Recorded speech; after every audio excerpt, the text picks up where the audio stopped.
বরবাদ হোক আর সরবাদ হোক এটা আমার দেয়ার বিষয় না। শাকিব খানের আপকামিং বরবাদ সিনেমা নিয়ে আবারও বাজে মন্তব্য করলেন টাকলা ইকবাল। এই 10 বছরে কোন ছবির ইতিহাস করছে আমি জানি না, আর আমি চামচামি করি না। আমি ভেবেছিলাম এই ইকবাল হয়তো চুপ হয়ে গিয়েছে, কিন্তু না ভাই, কুকুরের লেজ কখনো সোজা হয় না। 10 বছরে সবচেয়ে খারাপ ছবি গেছে এই 10 বছরে। ভাই আবারও পোয়ালের পালার তল থেকে এসে ইকবাল সাহেব এরমই মন্তব্য করলেন। আমি যতটুকু জানতে পেরেছি, কিংবা আমি যদি ভুল না করি, এই ভিডিওটা কোনো ইফতারের আয়োজন করা হয়েছিল, সেই অনুষ্ঠানে গিয়ে টাকলা ইকবাল এরকম ভাবে মন্তব্য করে। মানে বরবাদ হোক কিংবা সরবাদ হোক, বিষয়টা বুঝতে পারলেন কিভাবে তিনি শাকিব খানের আপকামিং বরবাদ সিনেমাকে নিয়ে একটা বাজে মন্তব্য করেছেন। এবং তিনি আরও অভিযোগ করেছেন যে গত 10 বছরে শাকিব খানের কোনো সিনেমা হিট হয়নি, এবং বর্তমান সময়ে যে 10 বছর গিয়েছে বিগত দিনে, এই 10 বছরে সব থেকে খারাপ সিনেমা উপহার দিয়েছে মেগাস্টার শাকিব খান। ভাই আপনারা কি এই ইকবাল টাকলার এর এমন কথায় আপনারা কি চুপ করে থাকবেন? আপনাদের কমেন্ট চাই, এবং পাশাপাশি এই ভিডিওটা বেশি বেশি শেয়ার করে ছড়িয়ে দেবেন। আজকে টাকলা ইকবালকে সঠিক জবাব কিংবা এর একটা দাঁত ভাঙা জবাব আমরা দিতে চাই।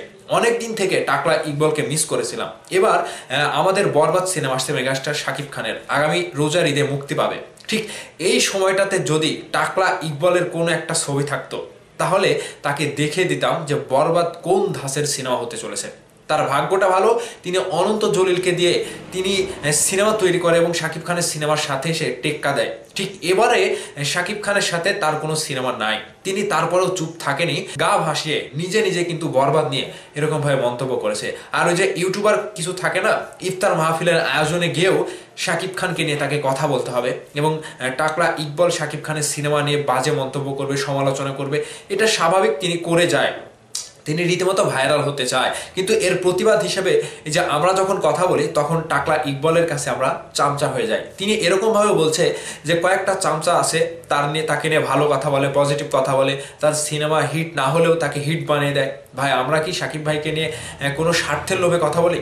শাকিব ভাইকে ভালোবাসি, শাকিব খানের সিনেমা নিয়ে আমরা প্রচারণা করি। ঠিক সেই জায়গা থেকে যখন টাকলা ইকবালকে মিস করছিলাম, তখন তিনি ভাই আবারও এসে ধরা দিলেন আমাদের হাতে। এখন টাকলা ইকবালকে কি বলবো? কুকুর কখনো যেটা খায় সেটার কথা ভুলে যায় না, আর টাকলা ইকবাল সেটাই খায় যেটা মানুষ খায় না। টাকলা ইকবালের ভেতরে এতটাই মানে হিংসাত্মক মনোভাব, তিনি শাকিব খানের নাম না নিয়েও শাকিব খানকে বারংবার এরকমভাবে সমালোচনা করে। তো এবারের ঈদে যদি অনন্ত জলিল হোক কিংবা টাকলা ইকবালের কোনো একটা সিনেমা থাকতো, ভাই বিশ্বাস করেন খুবই মিস করছি টাকলা ইকবালকে, তিনি কোনো সিনেমা নিয়ে আসেনি। তবে এবার যে বরবাদ নিয়ে যে কথাটা তিনি বললে, যে অভিযোগটা তিনি তুলেছেন, যে বরবাদ সরবাদ যেটাই হোক, যেটা যাই হোক, যে যাই নিয়ে আসতে পারে, এবার মানে শাকিব খানকে নিয়ে যে তার চুলকানি কবে থামবে আমি জানি না। তবে এবারের ঈদে একেবারে ইতিহাস করা একটা রেকর্ড বরবাদ গড়িয়ে দেবে, এটা শুধু টাকলা ইকবাল দেখবে। আমরা মার্কেটে টাকলা ইকবালকে চাই, তিনি না থাকলে তাকে আমরা খুবই মিস করি, তাকে জুতা স্যান্ডেল তো মারা লাগবে। আর এই অনেক দিন থেকে ইকবালকে আমরা পাইনি, তো এখন যখন নিজে এসে ধরা দিল, নিজে এসে যখন সাকিবিয়ানদের হাতে, সাকিবিয়ানদের জালে ধরা দেয়, তখন বিষয়টা একটু টাকলা ইকবালকে নিয়ে খেলি না, বিষয়টা তাকে একটু জবাব দেই না। অনেক দিন থেকে মিস করছিলাম ভাই, আপনাকে আমরা চাই, আপনাকে আমরা পাইনি, কিন্তু আপনার এই যে বাজে মন্তব্য, কুকুরের লেজ কখনো সোজা হয় না, ঠিক এর জবাবটা আপনাকে ঈদের দিন, অর্থাৎ ঈদে যখন বরবাদ সিনেমাটি রিলিজ হবে, ঈদের মধ্যে যখন ব্যবসা করবে, আপনাকে দাঁত ভাঙা জবাব আমরা ঈদের মধ্যেও দিতে চাই। তো সাকিবিয়ানরা আজকের ভিডিওটা বেশি বেশি শেয়ার করে ছড়িয়ে দেবেন, এবং আপনাদের মতামত অবশ্যই ভিডিওর নিচে কমেন্ট করে জানাবেন টাকলা ইকবালের উদ্দেশ্যে, এবং টাকলা ইকবালকে আপনারা কি বলতে চান অবশ্যই কমেন্ট করে জানাবেন। ভালো থাকবেন, সুস্থ থাকবেন, আমার জন্য দোয়া করবেন। আল্লাহ হাফেজ।